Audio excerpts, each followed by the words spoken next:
Hello everyone. आज हम देखेंगे 7 ट्यूटोरियल के second sum to generate T x y diagram at pressure P equal to 1 atmosphere, 10 atmosphere and 100 atmosphere. Antoine equation दिया हुआ है ln P is equal to a minus P upon T plus C. Same sum है last time जो हमने गोल seek के लिए किया था, बस फर्क सिर्फ इतना है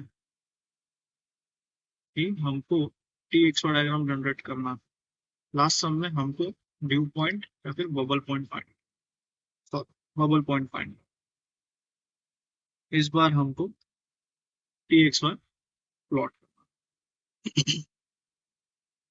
सो यहाँ पे एबीसी के वैल्यूज ऑलरेडी लिखे हुए हैं। यहाँ पे एबीसी बेंजीन कंपोनेंट फर्स्ट है, सेकेंड कंपोनेंट जो है टोलुएंट, तीनों के एबीसी के वैल्यूज लिखे। एंटोनी इक्वेशन में ध्यान रखने वाली बात यह है कि यहाँ पे प्रेशर का यूनिट क्या है, किलो पास्कल में है, टेम्परेचर का यूनिट है केल्विन में। तो ये हमको कंसिस्टेंसी रखनी है यूनिट।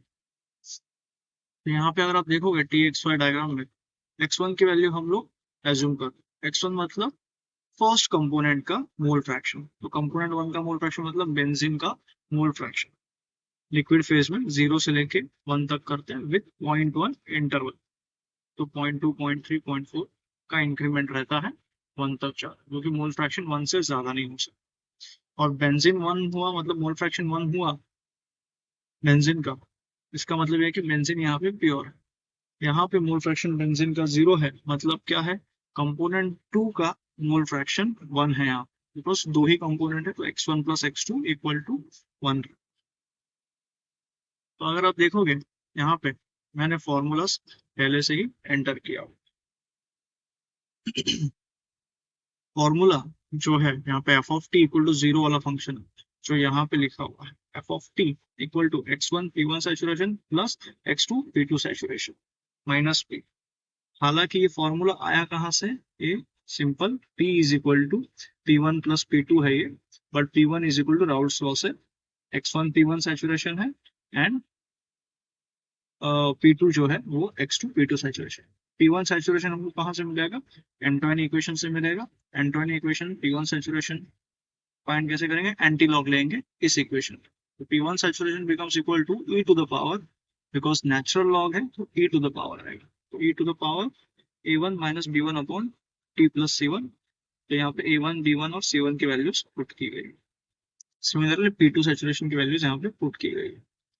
तो p becomes equal to x1 p1 saturation जो यहाँ से लिया है प्लस x2 p2 सैचुरेशन, तो ये वाली वैल्यूज है ये वाला इक्वेशन है। So p becomes equal to x1 p1 saturation plus x2 p2 saturation. अभी इस p को मैं राइट हैंड साइड पे लेता हूँ, तो x1 p1 saturation plus x2 p2 saturation minus p हो गया एंड इस इक्वेशन को मैं f ऑफ t कर रहा हूँ। ओके, ऐसा जानबूझ के कर रहा हूँ ताकि मुझे गोल सीक में डेटा एंट्री में आसानी हो, वरना इस वाले इक्वेशन से भी हम लोग सॉल्व कर सकते हैं गोल सीक। ये हमने लास्ट वीडियो में देखा है गोल सीक वाले में, क्वेश्चन 1 जब हम सॉल्व कर रहे थे तब। तो यहाँ पे मैं इस इक्वेशन को f ऑफ t कर रहा हूँ, f of t is equal to, अब वो इक्वेशन एंड इसको हमको 0 करना है। ओके, तो 0 करेंगे मतलब क्या, रूट्स मिलेंगे। तो रूट्स में अगर आप देखोगे तो रूट्स में कौन किसके रूट्स मिलेंगे, हमको टेम्परेचर फाइंड करना, बिकॉज x1 हम लोग एज्यूम कर रहे हैं 0 से 1 तक। ओके, देन हम लोग को x2 तो मिल ही जाएगा 1 माइनस x1 से, दो ही कंपोनेंट है। प्रेशर P जो है वो क्वेश्चन में दिया हुआ है एंड सिर्फ टेम्परेचर ही ऐसा है जो हमें डिटरमाइन करना है। तो हर x1 की वैल्यू के लिए क्या टेम्परेचर आता है वो हमें कैलकुलेट करना है, तो वो रूट्स है। सो ये जिस भी टेम्परेचर पे एट गिवन x1 जब 0 होगा, तब इसका मतलब ये है कि ये इक्वेशन कन्वर्ज हो गया है, क्योंकि ये 0 होगा मतलब f ऑफ t 0 हो रहा है। तो at what temperature this equation will be 0 for a given x1, तो ये हमें फाइंड करना है। तो x1 की वैल्यू इधर है, हमको टेम्परेचर फाइंड करना है, तो किस x1 की वैल्यू पे इक्वेशन 0 होगा। एंड प्रेशर P 1 एटमॉस्फेयर है, ऑब्वियसली 1 एटमॉस्फेयर तो किलो पास्कल में कैसे लिखेंगे, 101.325। तो f ऑफ t को मैंने इक्वेशन ऐसे लिखा। तो अगर आप देखेंगे तो C16 मतलब C कॉलम 16 रो x1 है यहाँ। ओके, मतलब x1 इनटू P1 सैचुरेशन। और P1 सैचुरेशन का क्या इक्वेशन है, e टू द पावर, तो इसलिए यहाँ पे EX भी आया है, e to the power A minus A value मतलब L3 थर्ड रो पे है ये। ओके, कलर से आप आइडेंटिफाई कर सकते हो, L3 A माइनस B मतलब M3 अपॉन T। अभी T की वैल्यू यहाँ पे आएगी E कॉलम में section number, T plus C N3। Okay, तो यहाँ पे P1 सैचुरेशन खत्म। ये डॉलर साइन क्यों यूज किया है ABC, ताकि वो वैल्यूज लॉक या वो सेल लॉक करने के लिए है, क्योंकि मैं नीचे जब ड्रैग करूंगा तब वो सेल चेंज ना हो जाए। लास्ट टाइम गोल्सिक वाले वीडियो मैंने समझाया था कि डॉलर साइन क्यों यूज करना है, डॉलर कैसे लाते हैं, सिर्फ F4 प्रेस करके डॉलर आता है। अगर मैं यहाँ पे C16 में डॉलर लाना चाहूंगा, सेल को लॉक करना चाहूंगा, सिर्फ F4 प्रेस करूंगा, F ऐसे डॉलर आएगा। मुझे हटाना है, पूरा हटाऊंगा, नॉर्मल 660। सो यहाँ पे X1 T1 सैचुरेशन हो गया। अभी मुझे यहाँ पे प्लस ये वाला इक्वेशन प्लस X2 है यहाँ पे, तो plus X2 T2 saturation. X2 है तो मैं क्या करूँगा, 1 माइनस X1 किया है मैंने, दो ही कंपोनेंट है इसलिए 1 minus X1 is equal to X2। 1 minus X1 into P2 saturation. P2 saturation के लिए again e to the power A। अभी A यहाँ पे कौन सा है, टोल्यूइन के लिए हुआ है, सेकेंड कंपोनेंट है वो, तो A माइनस B मतलब M4 और B अपॉन T अगेन वही T यहाँ पे जो लिखा है T, then plus C and okay and minus P किया है प्रेशर। ओके, अगर आप माइनस P नहीं करते हो तो भी कोई दिक्कत नहीं है, तो फिर आपको गोल्सिक में जब आप यूज करोगे तो बार बार आपको 101.325 एंटर करना पड़ेगा। अगर आप पहले से ही लिख रहे हो तो आपको सिर्फ 0 ही एंटर करना पड़ेगा। तो ये इक्वेशन तुम्हारा यहाँ पे एंटर हो गया। मैंने क्या किया, सिंपल इसको इसको हटा डिलीट कर दे जैसे फॉर ऑनेस्ट। तुम करोगे पहली बार तो ऐसा आएगा, यहाँ टेम्परेचर भी कुछ नहीं होगा जब तुम पहली बार करोगे तो कुछ ऐसा आएगा। ओके, कोई वैल्यू नहीं है तो कुछ नहीं कर पा रहा। ठीक, तो बहुत लंबा। अभी मैं क्या करता हूँ, वेरी फर्स्ट है ये, मुझे फाइंड करना है इनिशियल अप्रोक्सीमेशन कैसे करना है। तो मैं वापिस जाऊंगा डेटा में, व्हाट एनालिसिस, गोल्सिक। ओके, मुझे इस वाले सेल को एफ ऑफ टी को 0 सेट करना है बाय चेंजिंग सेल, क्योंकि यहाँ का टेम्परेचर लिया है। okay? ये कन्वर्ज हो रहा है धीरे धीरे,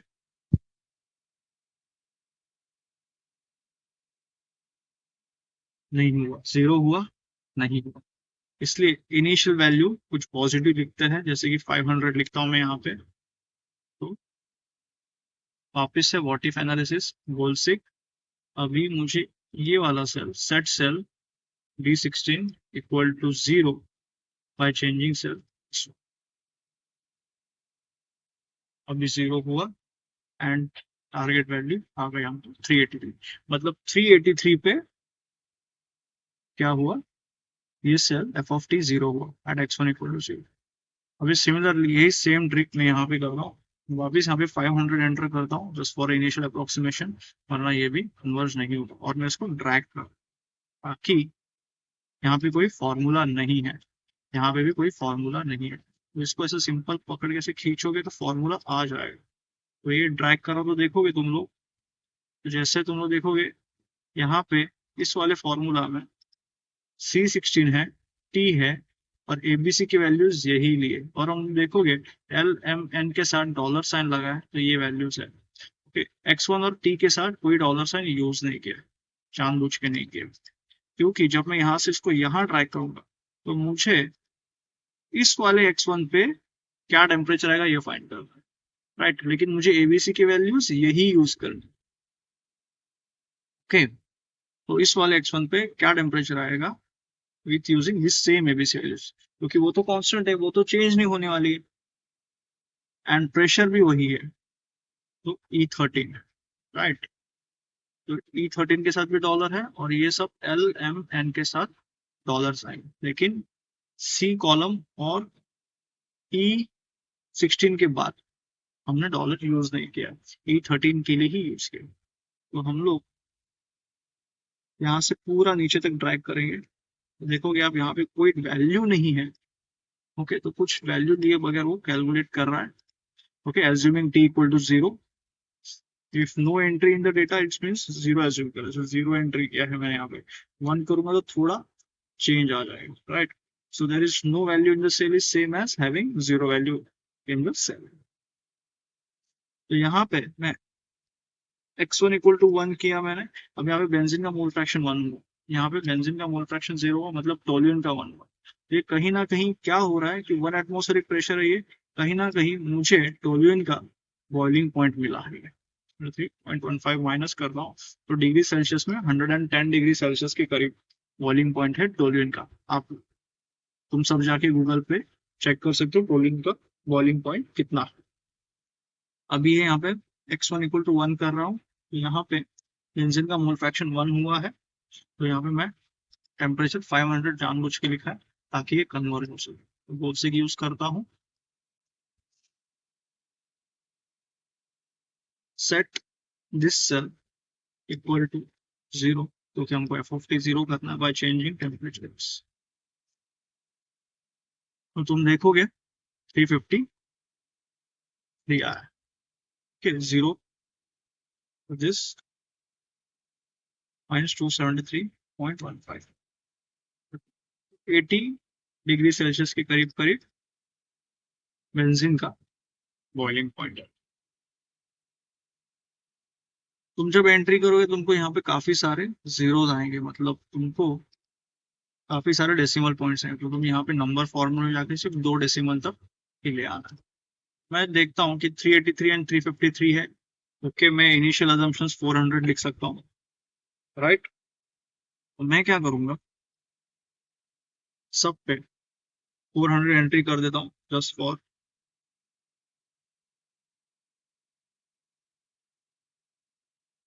क्योंकि मैक्रो है तो रिकॉर्ड करना है, तो कोई इनिशियल अप्रोक्सीमेशन अभी ही लिख देंगे।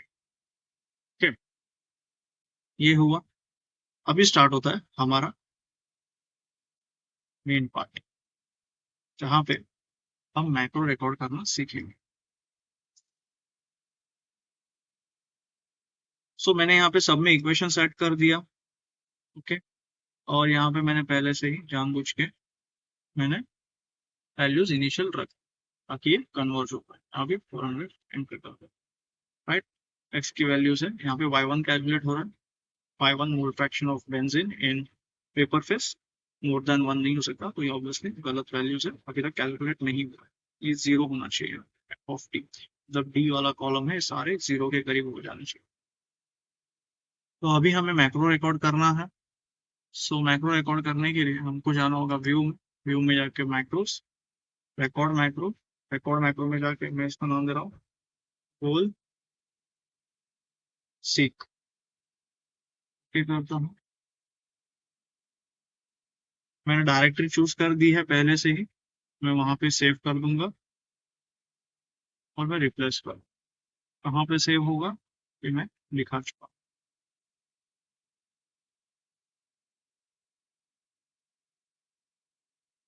तो लेट स्टार्ट।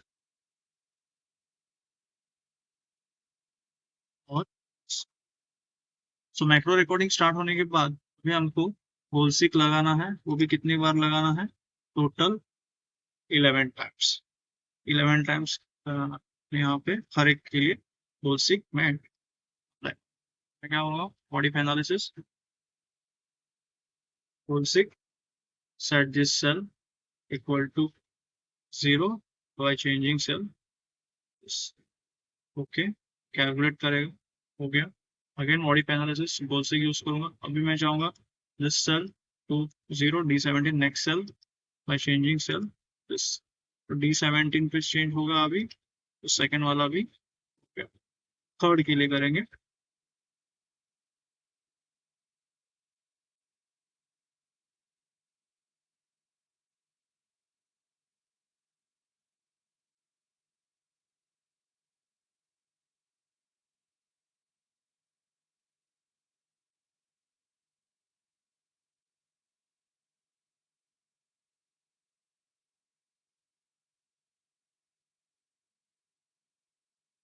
भी हो गया.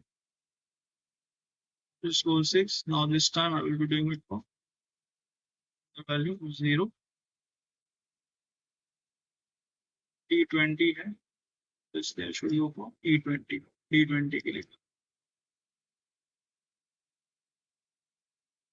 body पे analysis goal 6 D21, set this value to 0.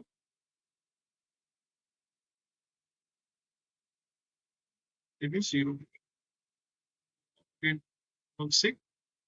अभी मुझे बार बार 0 टाइप करना आसान है, ना कि 101.325, इसलिए मैंने इक्वेशन में ही माइनस E13 कर दिया.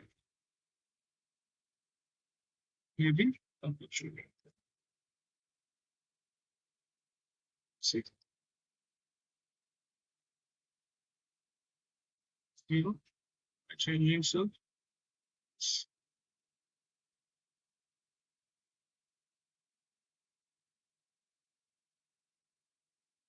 body analysis goal 6 E24. हमको ये वाले भी 0 करना है. टेम्परेचर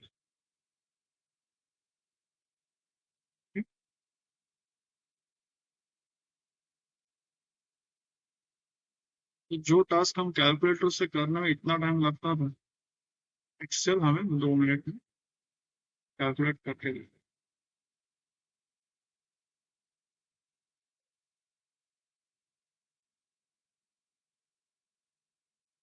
तो ये हमारा सभी के लिए हो गया. अभी मैं जाऊंगा वापस व्यू में, मैक्रोज में जाऊंगा, स्टॉप रिकॉर्डिंग. अभी रिकॉर्डिंग स्टॉप. सो तुम देखोगे यहाँ पे मैक्रोज मैंने रिकॉर्ड क्यों किया, ताकि मुझे 11 बार होलसिक रन करना था. मैंने 11 स्टेप्स के लिए मैंने मैक्रोज रिकॉर्ड किया. मैक्रोज रिकॉर्ड करने का मतलब क्या है कि वो Excel sheet cell by cell, column by column and step by step record कर ले, ताकि मुझे सेम प्रोसीजर दोबारा करना पड़े, मुझे वापस इतनी मेहनत भी ना करनी. सो अभी मैं उनको TXY प्लॉट कैसे करते हैं ये देखो. एक्स एक्सिस पे तुम्हारा नॉर्मल मोल फ्रैक्शंस होते हैं, वाई एक्सिस पे तुम्हारा टेम्परेचर होता है. तो जाना है इंसर्ट, यहाँ जाना है और ये स्मूथ कर्व देना. ठीक है. चार्ट टाइटल मैं यहाँ पे चेंज करता हूँ TX. ठीक है. अभी मैं यहाँ जाता हूँ और मैं सिलेक्ट डेटा, मुझे और एक सीरीज ऐड करनी है. और एक सीरीज ऐड करने में क्या कर रहा है, सीरीज का नाम सिर्फ TY लिख देता हूँ मैं. आप कुछ भी लिखो चलेगा, लेकिन यहाँ पे एक्स की वैल्यूज अब की बार ये होगी, क्योंकि एक्स वाई जो है वो एक्स एक्सिस पे प्लॉट करते हैं. मोल फ्रैक्शन एक्स फेज मतलब liquid phase and gas phase, vapour phase का आप प्लॉट करते हैं, एक्स एक्सिस पे प्लॉट करते हैं. एंड वाई वैल्यूज हमारे टेम्परेचर एज इट इज. सो ये बन गया तुम्हारा TXY.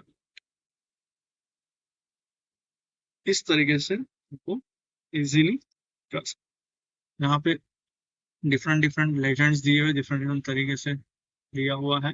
You can select as per your requirement. Layouts भी दिए हुए हैं, अगर मैं लेजेंड्स चाहूँ एक्सिस टाइटल देना चाहे, जैसे कि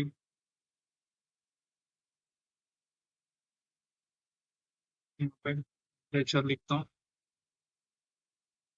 टेम्परेचर T, और एक्स एक्सिस पे मेरा X1 Y1 फर्स्ट कंपोनेंट. मैं इसको थोड़ा और मॉडिफाई कर सकता हूँ एक्सिस ऑप्शन में जाके.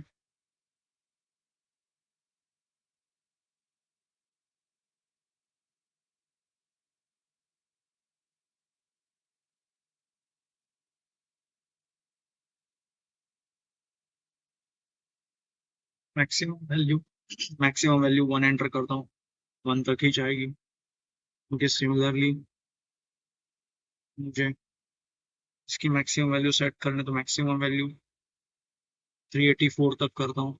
384 वाई, बिकॉज मैक्सिमम टेम्परेचर 384 मतलब टॉल्यून का बॉइलिंग पॉइंट है.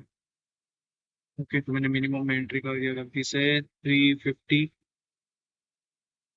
4 करता हूँ तो मिनिमम बॉइलिंग पॉइंट बेंजीन का है यहाँ पे मैक्सिमम 384।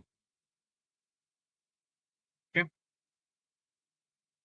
तो this way you can better है। ओके 353 का नाम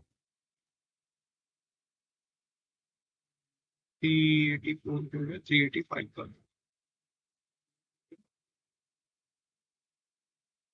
अभी तुमने नोटिस किया होगा टी एक्स वाई जो प्लॉट है वो एक बॉइलिंग पॉइंट से दूसरे बॉइलिंग पॉइंट तक ही जाता है। सो यहाँ वाला जो फेज है फिर ये पेपर लिक्विड इक्विलिब्रियम फेज है तो यहाँ पे अगेन दूसरा फेज है।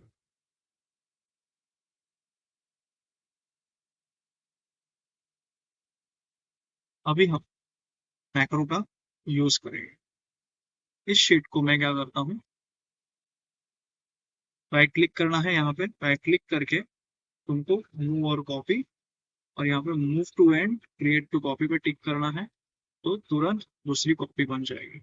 सेम शीट वन की जो थी वही शीट टू की कॉपी बन जाएगी। मैं दोनों पे लिख रहा हूँ शीट वन जैसी है हूबहू वैसे ही शीट टू बन जाएगी। अभी मुझे यहाँ पे क्या चाहिए, टेम्पर प्रेशर जो चाहिए 10 एटमोस्फेयर।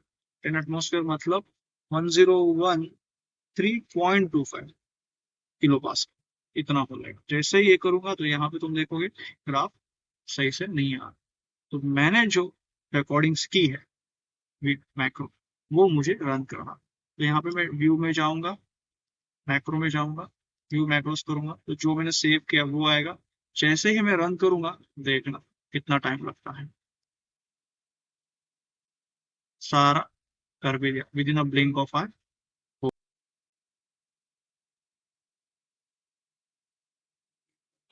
और फिर डिलीट करके वापस से मैं लॉग एक्स एक्सिस पे तुम्हारा x1, वाई एक्सिस पे तुम्हारा ये to go for insert same चीज। अब क्लिक करके सिलेक्ट डेटा सीरीज, नाम कुछ भी दे सकते हो, टी वाई लिख देता हूँ मैं। एक्स की वैल्यू यहाँ पे तुम्हारी मोल फ्रैक्शन वेपर फिल जाएगी, यहाँ पे तुम्हारी वैल्यूज होंगी टेम्परेचर की ही वैल्यूज। नोटिस करना यहाँ पे प्रेशर चेंज हुआ तो x1 इक्वल टू 0 पे वैल्यूज चेंज हो गई एंड x1 इक्वल टू 1 पे सारी वैल्यूज चेंज हो गई। Can not see any similarity. ये यहाँ पे है वैल्यूज और 383 से 353 तक गए थे और यहाँ पे 489 लेके 451। सिमिलरली ये हुआ तुम्हारा प्लॉट हुआ 10 एटमोस्फेयर, ये वाला प्लॉट है तुम्हारा 10 एटमोस्फेयर। सेम चीज अगर मुझे करना है again move to end create a copy, again duplicate sheet हूबहू शीट बनी बट यहाँ पे मुझे 100 एटमोस्फेयर के लिए चाहिए। मैं क्या करूंगा एक डेसिमल यहाँ निकाल के यहाँ प्लेस करूंगा एंड ये वापिस ऐसा ग्राफ है। मैं इसको डिलीट कर देता हूँ आपके लिए एंड डिलीट करने के बाद वापस डेटा में जाता हूँ, नहीं व्यू में जाता हूँ, मैक्रोस में जाता हूँ, व्यू मैक्रोस ये वाला मैक्रो जो है रन करता हूँ। हो भी गया रन, आ भी गया, एक सेकंड भी नहीं लगा, सारा गोल सीक उसने 11 goal seek within a second कर दिया। तो ये फायदा होता है मैक्रो रिकॉर्ड करने का, स्टेप बाय स्टेप वो रिकॉर्ड कर ले। इसलिए जरूरी है डुप्लीकेट शीट बनाना क्योंकि ये डी वाले कॉलम्स जो है D15 से लेके सॉरी D16 से लेके D26 सिमिलरली सी ई एफ और ये सारे डेटा पॉइंट्स वो सेल बाय सेल रिकॉर्ड करता है, स्टेप बाय स्टेप रिकॉर्ड करता है। अगर आप थोड़ा बहुत भी चेंज करते हो, मैक्रो रिकॉर्ड किया था किसी और में, मैक्रो रिकॉर्ड किया इस शीट में, अगर आप ये वाला एक सेल यहाँ वहां मूव भी करते हो तो आपको दिक्कत हो सकती है। जैसे ये सेल्स अपने यहाँ वहां मूव कर दिया तो आपको दिक्कत हो सकती है। तो जिस शीट में रिकॉर्ड किया है उसी का ही डुप्लीकेट शीट बनाना है। Again same procedure, x axis में तुम्हारा मोल फ्रैक्शन, वाई एक्सिस में temperature, insert fine, then you have to what to do is select data, add series, giving any name, okay. X value पे हमारी mole fraction in y phase होगी, temperature as it is. एक चीज notice की होगी, जैसे 1 atmosphere पे दोनों के बीच में गैप है, 10 एटमॉस्फेयर पे गैप दोनों कर्व्स में बबल पॉइंट या ड्यू पॉइंट कर्व में कम हुआ है, यहाँ भी bubble point due point curve में कम हुआ है। With the rise in pressure you can see the change in a decrease in the width of this curve। यहाँ पे 1 एटमॉस्फेयर के लिए है, ये 10 एटमॉस्फेयर के लिए है, और ये 1000 एटमॉस्फेयर के लिए, right, not 1000, 100 atmosphere. So this is, ये 1 एटमॉस्फेयर के लिए है, ये 10 एटमॉस्फेयर के लिए है, और ये 100 एटमॉस्फेयर। तो जैसे जैसे तुम्हारा प्रेशर बढ़ता है तो दो कर्व्स के बीच में, bubble point curve and due point curve के बीच में डिस्टेंस कम होता जाता है। सो ये रहा तुम्हारा solution, second sum of 7 to today. आज के लिए इतना ही, थैंक यू।